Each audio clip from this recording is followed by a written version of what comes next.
మాజీ మంత్రి కేటీఆర్ మాట్లాడిన మాటలు మా ముఖ్యమంత్రి రేవంత్ రెడ్డి గారిని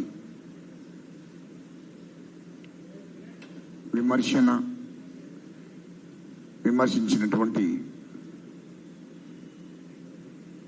మరి మాటలు అన్నిటినీ కూడా నేను ఖండిస్తూ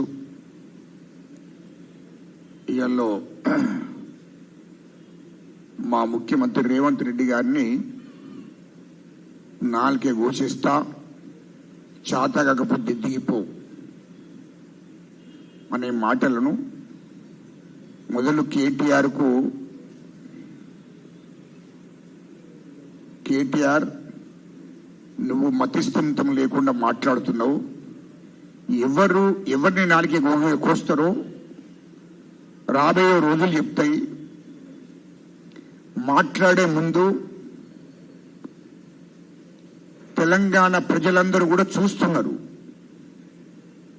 తెలంగాణ రాష్ట్ర ప్రజలందరూ చూస్తున్నారు. ఒక దిక్కు నాలుకే ఓసేసుడు కాదు కేటీఆర్, నీ రాష్ట్రం నుంచి తరిమే రోజులు దగ్గర పడ్డాయి. అది గుర్తుపెట్టుకో.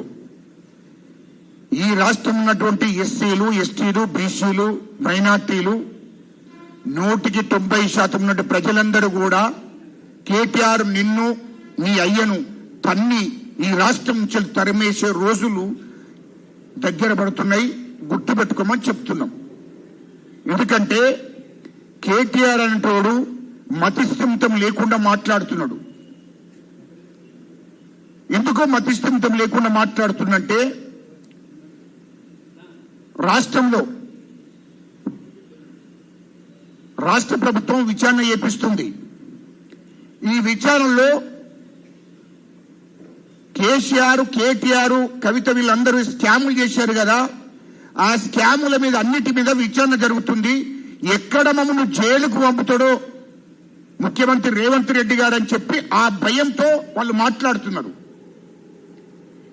ఎందుకంటే ఆ భయం బాగుంది. కాళేశ్వరం ప్రాజెక్టు మీద విచారణ జరుగుతుంది. ఇళ్లలో కరెంటు కొనుగోలు మీద, విద్యుత్ కొనుగోలు మీద విచారణ జరుగుతుంది. ఇవన్నిటి మీద విచారణ జరుగుతుంది కాబట్టి భూముల మీద విచారణ జరుగుతుంది. మరి వీళ్ళు చేసిన అన్ని శాఖలలో దోపిడీ మీద విచారణ జరుగుతుంది. ఫోన్ ట్యాపింగ్ మీద విచారణ జరుగుతుంది. ఇవన్నిటి మీద విచారణ జరుగుతుంది కాబట్టి ఈ విచారణలో తేలినాడు ఈ రాష్ట్ర ప్రభుత్వము చట్టపరమైన చర్య తీసుకుంటుంది, మమ్మల్ని జైలుకు పంపిస్తారనే భయం. రెండో భయం కూడా ఉంది. ఈడీ విచారణ జరిగే ప్రమాదం ఉంది, సిబిఐ విచారణ జరిగే ప్రమాదం ఉంది, మమ్మల్ని తిహార్ జైలుకు కూడా పంపించే ప్రమాదం ఉంది అనే భయంలో ఉన్నారు. మూడోది, మేము ఒక్కసారి జైలుకు పోయినామంటే ఈ తెలంగాణలో రాష్ట్రంలో ఉన్న ప్రజలందరూ కూడా తరిమేస్తారేమోనని మూడో భయం వాళ్లకు. ఇగో ఇంత భయంతో భయాందోళన గురై మతిస్థిమితం లేకుండా కాంగ్రెస్ ప్రభుత్వాన్ని, మా ముఖ్యమంత్రి రేవంత్ రెడ్డి గారిని విమర్శిస్తున్నాడు. అదేవిధంగా చాతకాకపోతే దిగుపొమ్మని చెప్తున్నాడు కేటీఆర్ అంటాడు. అరే భోషుడికే దిగుపొమ్మని నువ్వు చెప్పడం కాదు, ఈ రాష్ట్రము ఎందుకు దివాలా కోర తీసింది, ఈ రాష్ట్రము ఎందుకు ఆర్థిక స్థితిగతులు మరి బడ్జెట్ లో 1 రూపాయి లేకుండా చేసిన లెవెలు ఈ రాష్ట్రాన్ని అప్పుల పాలు చేసిన గాడిద కోడికి ఇవ్వడని నేను అడుగుతున్నా. 10 ఏళ్ళు తెలంగాణ రాష్ట్రం ఏర్పడ్డ నాటికి 60,000 కోట్లు మిగులు బడ్జెట్. ఉమ్మడి రాష్ట్రం ఉన్నప్పుడు కూడా ఇన్ని అప్పులు కాలే. ఉమ్మడి రాష్ట్రం ఉన్నప్పుడు ఇన్ని అప్పులు కాలే. ఎప్పుడైతే తెలంగాణ రాష్ట్రం ఏర్పడ్డదో, తెలంగాణ రాష్ట్రం ఏర్పడ్డ నాటికి, ఈ తెలంగాణ రాష్ట్రం ఏర్పడ్డ నాటికి 60,000 కోట్లు మిగులు బడ్జెట్ ఉండే. 60,000 కోట్లు మిగులు బడ్జెట్.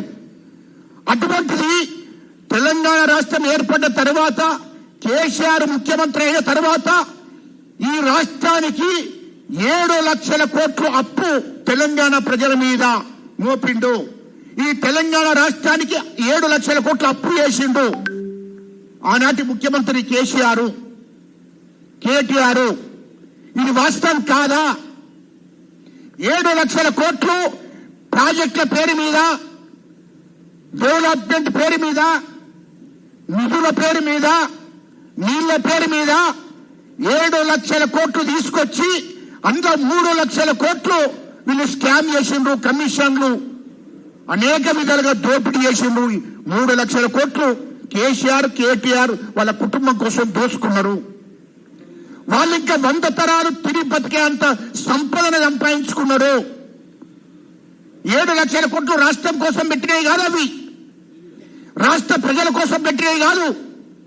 7 లక్షల కోట్లు అప్పు చేసి ప్రాజెక్టుల పేరు మీద, రాష్ట్రం డెవలప్మెంట్ పేరు మీద ఆ 7 లక్షల కోట్లు అప్పు చేసి దాంట్లో 3 లక్షల కోట్లు స్కామ్ చేసిండ్రు, 3 లక్షల కోట్లు దోసుకున్నారు. ఇది వాస్తవం కాదా? ఇది మేము సాక్ష్యాలతో నిరూపిస్తామని చెప్తున్నా. ఇది వాస్తవము. ఎందుకంటే వీళ్ళు చేసిన అప్పే ఇవాళ రాష్ట్రంలో రాష్ట్ర పరిస్థితి మంచిగా లేకుండా అయిపోయింది. మేము అడుగుతున్నాం కేటీఆర్ను, అరే అసలు దొంగలు కేసీఆర్ కేటీఆర్ మీరు అసలు దొంగలు మీరయ్యి ఇవాళ రేవంత్ రెడ్డి గారిని నాలికగా వస్తా కోయిలా భవిష్యత్తుగా చూస్తారు తెలంగాణ ప్రజలు. 99% ఉన్న ప్రజలు ఈ రాష్ట్రం నుంచి వెళ్ళి మిమ్మల్ని తనిమేసే రోజులు దగ్గర పడుతున్నాయి. జాగ్రత్త కేటీఆర్, చెప్పులతో కొడతారు జాగ్రత్త. ఈ రాష్ట్రం నుంచి తనిమేసే రోజులు దగ్గర పడుతున్నాయి. మీరు ఇంకా ఈ రాష్ట్ర ప్రజలను మభ్యపెట్టి మోసం చేయాలని చూస్తున్నారు. ఇంకా రాష్ట్ర ప్రజలు తప్పుదో పట్టేయాలని ప్రయత్నం చేస్తున్నారు. అది కరెక్ట్ కాదు. ప్రజలు గమనిస్తున్నారు. ఎందుకంటే మీరు చేసిన దోపిడీ ఇంత అంత కాదు. ఇవాళ రాష్ట్రంలో మొత్తము ఈ రాష్ట్రంలో 30,000 ఎకరాల భూమిని 30,000 ఎకరాల భూమిని కబ్జపెట్టారు. నిజాము వారసులకు సంబంధించిన భూమి, నిజాం వంశస్థులకు సంబంధించిన భూమి 30,000 ఎకరాలు కోసమే మీరు ధరణి తీసుకొచ్చారు. ఆ 30,000 ఎకరాలను మీరు ధరలు ఎక్కించారు, రికార్డుకి ఎక్కించారు. ఇది వాస్తవం కాదా? 30,000 ఎకరాలు మీ బినామీ పేర్ల మీద ఎక్కించి